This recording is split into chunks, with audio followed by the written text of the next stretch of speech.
On va voir maintenant le nerf maxillaire videux. C'est le nerf sensitif du massif facial. Pour la peau de la région jugale. La région jugale correspond à l'os, ou bien la face jugale de l'os maxillaire, jusqu'à la lèvre supérieure, l'ail du nez et la paupière inférieure. Alors qu'on a dit que la paupière supérieure, elle est énervée par le nerf olfactif. C'est le territoire du nerf ophtalmique. Aussi la pyramide nasale. La muqueuse des cavités nasales dans la partie inférieure respiratoire, alors que la partie supérieure olfactive, elle est énervée par le nerf ophtalmique aussi. Le cavum ou bien le nasopharynx, le palais, gencives et dents supérieures. Il transporte aussi des fibres parasympathiques venant du noyau lacrymal annexé au 7, le nerf facial, pour la sécrétion lacrymale et nasale. On va voir qu'il y a des rameaux parasympathiques qui vont passer par le ganglion pterygo-palatin. Et après, ils vont nous donner, ici, qui vont passer par le ganglion pterygo-palatin, ils vont donner des rameaux qui vont aller vers la paroi latérale et médiale du cavité nasale, vont passer par le foramen sphinopalatin. Pour le trajet, il a un trajet intra, extra et transcrânien. Pour le segment intracrânien, dans la fosse crânienne moyenne, à la plombe de paroi latérale du sinus caverneux va être sur la paroi latérale de sinus caverneux dans la fosse crânienne moyenne. Au-dessous de l'artère ophtalmique V1. Pour le segment transcrânien, il va traverser le foramen rond. Il traverse le foramen rond pour nous donner le segment extracrânien en baïonnette avec 2 coudes.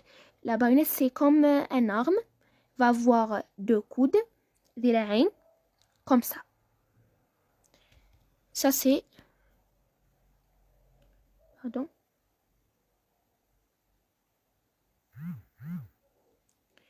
La baïonnette. Et il va être comme ça.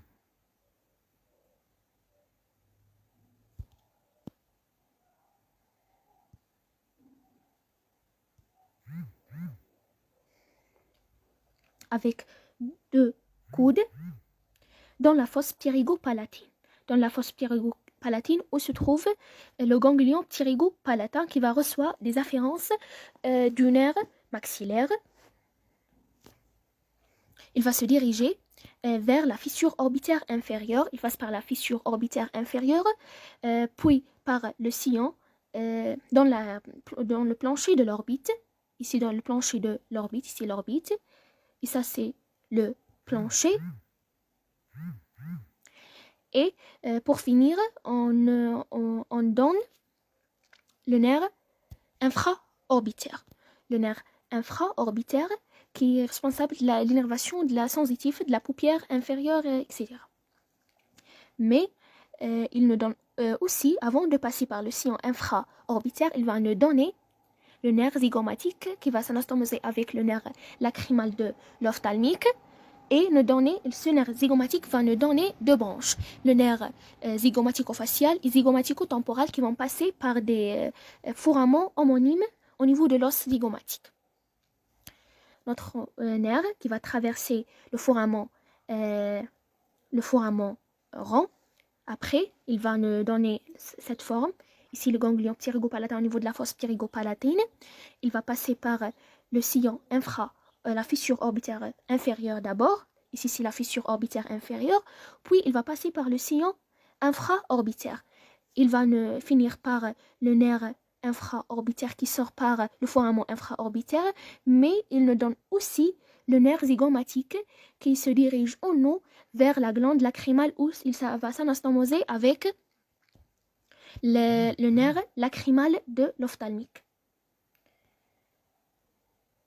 Ici, nous avons le nerf maxillaire avec le trajet intracrânien, puis il va traverser le foramen rond, puis nous avons ici la la fosse pterygopalatine où est logé le ganglion pterygopalatin. Et après, il passe par la fissure dans des branches. Il passe par la fissure orbitaire inférieure, le sillon infratemporal, infraorbitaire, nerf infraorbitaire, qui donne des branches nasales, des branches ici orbitaires, etc. Mais il donne aussi le nerf zygomatique qui va s'anastomoser avec le nerf lacrymal, ici la glande lacrymale, qui va s'anastomoser avec la glande lacrymale. Il nous donne deux branches. Le zygomatique va nous donner le zygomatico-facial et zygomatico-temporal.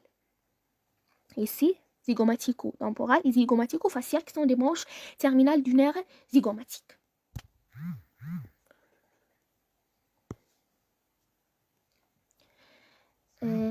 Il a des rapports importants avec la cavité orbitaire et le sinus maxillaire en cas de fracture du plancher de l'orbite et pathologie sinusale. Comme on l'a montré, il a des rapports très importants avec le plancher de l'orbite. Il va donner des rameaux pour la cavité nasale, la paupière inférieure et même le sinus nasal en cas de sinusite, etc. Pour les branches collatérales du nerf maxillaire, j'ai oublié de montrer qu'avant de passer par le forain moron, il nous donne un rameau méningie durmérien pour la dure mère. Il nous donne le nerf zygomatique déjà, on a parlé de ça, le nerf pterygopalatin, ici le ganglion pterygopalatin, il nous donne des nerfs pterygopalatins, il nous donne des rameaux pour le nerf pterygopalatin. Après ce ganglion pterygopalatin vont passer des nerfs qui sont très importantes. Nous avons le nerf grand et petit palatin. Ici vont passer les nerfs grand et petit palatin, 17, qui vont innerver le palais. Pour le petit palatin, c'est le palais mou et les vulves, et pour le grand palatin, c'est le palais osseux. Il nous donne aussi les nerfs alvéolaires supéro-postérieurs, qui vont innerver les molaires supérieurs, mais aussi le nerf alvéolaire antéro-supérieur. Ici, le nerf alvéolaire antéro-supérieur responsable de l'innervation des canines et des incisives supérieures, mais aussi lorsqu'il traverse le canal infraorbitaire, il donne aussi le nerf alvéolaire supéro-moyen, responsable de l'innervation des prémolaires. On a fini avec le nerf maxillaire. Maintenant, le nerf mandibulaire ou bien V3. Pour le nerf mandibulaire V3, c'est la branche mixte sensitivo-motrice. C'est la seule mixte motrice parce qu'il innerve les muscles et il est le responsable de l'innervation des muscles masticateurs. Sensitif pour la peau de la région temporale, la joue, le menton et la muqueuse buccale de la joue, les gencives, la lèvre inférieure, les 2/3 antérieurs de la langue et les dents inférieures. Les 2/3 de la langue, on va savoir comment. Les muscles masticateurs, c'est la branche motrice, les muscles masticateurs et le muscle tenseur du voile du palais, ici. Nous avons le muscle tenseur du voile du palais, ici c'est un muscle masticateur, c'est le pterygoïdien médial. Et le myélo-hyoïdien et le ventre antérieur du muscle digastrique. Le ventre antérieur du muscle digastrique. Ici. Normalement, ici, ce sont les muscles myélo-hyoïdiens et le ventre antérieur du muscle digastrique. L'essentiel, on va voir ça. Il transporte les fibres parasympathiques sécrétoires venant des noyaux salivaires annexés au glossopharyngien et le 7 bis. Alors, nous avons des noyaux salivaires. On va utiliser le schéma unitaire. Nous avons les noyaux salivaires supérieurs et inférieurs. Supérieurs pour le nerf facial et inférieur pour le nerf glossopharyngien, le nef.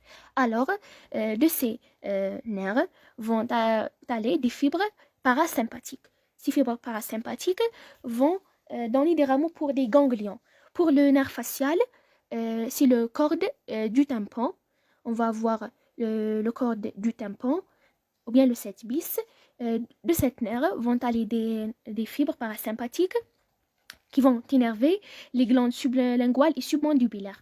Alors que pour le glossopharyngien, vont aller des fibres parasympathiques qui passent par le ganglion otique et vont aller vers la parotide. La parotide, otique, otite.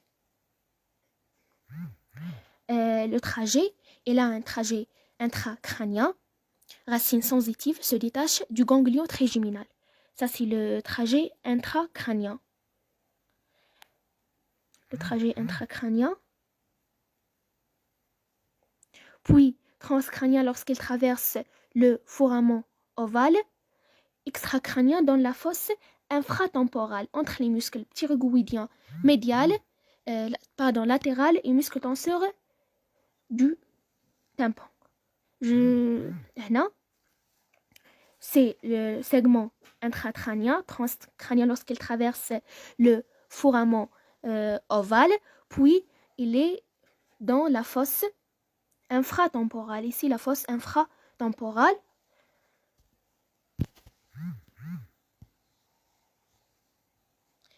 Entre les muscles tenseurs du voile du palais et le muscle pterygoïdien latéral. Normalement, ici, le muscle pterygoïdien latéral.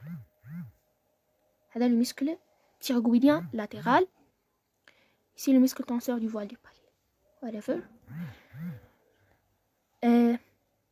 En rapport avec l'artère maxillaire. Il est en rapport avec l'artère maxillaire, le 13 normalement. C'est l'artère maxillaire qui est une branche terminale de la carotide externe. La carotide externe va nous donner l'artère maxillaire et l'artère temporale superficielle. Lui est annexé le ganglion otique. Et dans le ganglion otique qui est annexé au nerf maxillaire.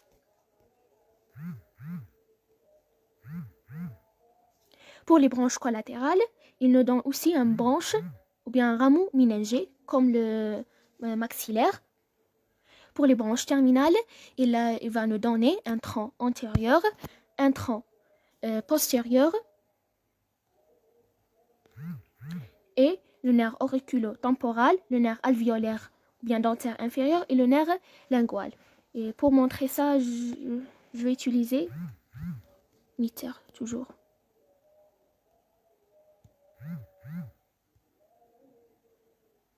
Ici, il va nous donner un tronc antérieur. Dans le tronc antérieur, nous avons les nerfs temporaux profonds, postérieur, moyen et antérieur. Il va nous donner aussi le nerf buccal. Ici, le nerf buccal. Ça, c'est le nerf buccal. Le nerf, il va nous donner un nerf pour le muscle, normalement, masséter. On revient au cours. Pour le tronc antérieur, nous avons 3 branches. Branches antérieures sont les nerfs temporales profonds antérieurs et buccales. Moyens sont c'est le nerf temporal profond moyen. Pour le postérieur, nous avons le temporal profond postérieur et le masséterique. Il faut toujours utiliser Nitter. Pour le tronc postérieur, il y a 4 branches qui sont un tronc commun des nerfs pterygoïdiens médial, tenseur du voile du palais et le muscle tenseur du tympan. Nous avons un tronc commun pour les muscles pterygoïdiens médial, le muscle tenseur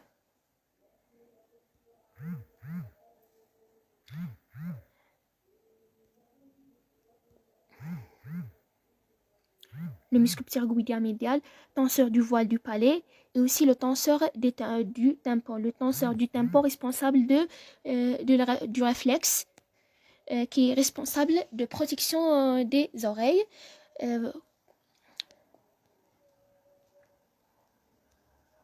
Non, le muscle tenseur du tympan, tenseur de la voile du palais et le muscle pterygoïdien médial.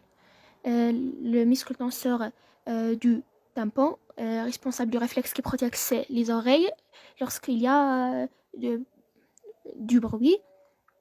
Il tire le malleus pour qu'il ne se tire pas sur la membrane tympanique. Il va inhiber la chaîne des osselets.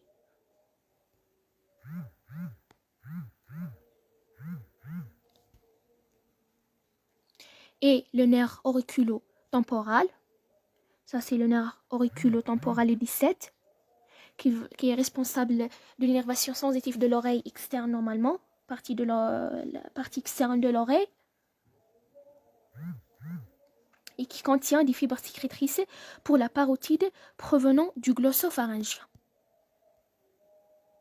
Ici, le nerf auriculo-temporal, le nerf auriculo-temporal qui reçoit des afférences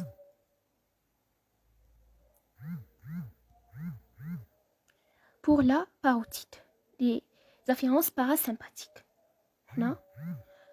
Pour la parotide. La troisième branche du tronc postérieur, c'est le nerf alvéolaire ou bien dentaire inférieur. Le nerf alvéolaire ou bien dentaire inférieur, c'est le plus... normalement. L'alvéolaire. Nerf alvéolaire inférieur, oui. Qui est responsable de l'innervation des dents, etc., gencives inférieures. Il va nous donner le plexus dentaire inférieur. Il passe ici par le foramen montannier, ou bien le foramen mandibulaire, pardon, de l'os mandibulaire. Après, il nœud dans le plexus dentaire inférieur. Puis, il passe par le foramen montannier pour finir en nerf montannier responsable de l'innervation du menton. Mais avant de passer par le foramen mandibulaire, il nous donne une branche ou bien des branches pour le nerf myélo-hyoïdien, le muscle myélo-hyoïdien et le ventre antérieur du muscle digastrique. Pardon.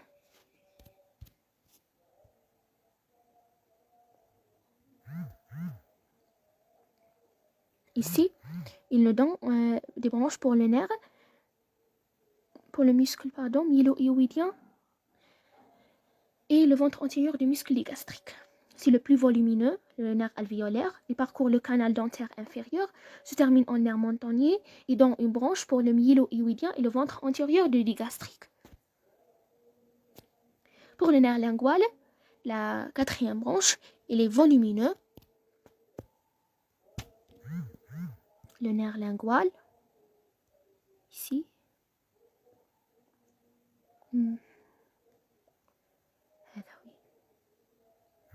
Ça, c'est le nerf lingual. Il reçoit des afférences parasympathiques venant de la corde du tympan. Comme vous le savez tous, le nerf facial, lorsqu'il passe par l'oreille moyenne dans le canal facial, et il est constitué d'abord par des fibres sensitives, motrices et parasympathiques venant du noyau salivaire supérieur. Lorsqu'il passe par le canal facial, les fibres sensitives et parasympathiques vont se détacher. Ils forment le corps du tympan qui sort et rejoint le nerf lingual pour donner la sensibilité aux 2/3 antérieurs de la langue. Et pour les fibres parasympathiques, ils vont rejoindre le ganglion submandibulaire normalement, oui, submandibulaire, pour innerver la glande submandibulaire et sublinguale. Reçoit la corde du tympan, le 7 bis, qui véhicule sensations gustatives et sensitives des 2/3 antérieurs de la langue, et les fibres sécrétrices parasympathiques pour la glande ou bien les glandes sublinguales et submandibulaires. C'est la glande sublinguale. Nous avons fini avec les nerfs, mais je veux montrer la névralgie de trijumeau. La névralgie de trijumeau, c'est une sensation douloureuse, ce sont des douleurs extrêmes qui touchent le plus souvent les nerfs maxillaires et mandibulaires. Il y a des sensations douloureuses extrêmes qui durent quelques secondes jusqu'à 1 à 2 minutes, mais qui sont avec une fréquence de 100 fois par jour. Ce sont des douleurs extrêmes, imaginez-vous. Et la cause est toujours une compression du nerf. Par exemple par une artère, etc. Pour le traitement, c'est le traitement chirurgical dans les cas extrêmes. Sinon, ils donnent des analgésiques comme le carbamazépine. C'est tout pour les causes, peut-être pour 10% idiopathique et pour 90%, c'est l'artère cérébrale supérieure qui comprime le trajet du nerf. C'est tout. Merci.